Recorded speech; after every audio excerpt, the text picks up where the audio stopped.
I'm pro staffer Nic DiFilippo, and one of the things I like to do in the summer is make sure I spend a lot of time shooting, but shooting at long distances. What we got set up today is our little practice range at my cameraman's house. We've got targets set up anywhere from 20 to 30 to 40 to 50 to even 60 yards. The key is shooting at 60 yards is making sure that our form is aligned, our bows are tuned properly, and when we're shooting at those type of distances, it's really easy to tell whether or not our form is off, we're torquing our bow, or we're using the incorrect spine of our arrow. It shows up when you're shooting at these distances. So we're going to shoot a little bit today. It's one of the things that you can be able to do to make sure you have a great success this fall.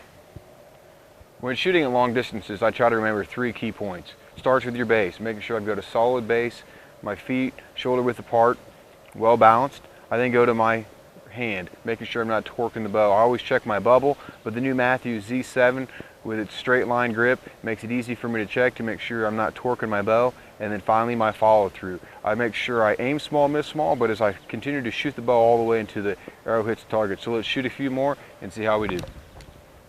Why do we spend so much time shooting at 60 and 70 yards? So that moment of truth comes along, I'm going to be ready. If my form is right at 60 and 70 and I can group the way I want to, or group the way I shoot at 20 yards, at 60 yards, come that moment of truth, come mid-November when that buck is at 20 yards, I'll have the confidence to make sure I make that shot.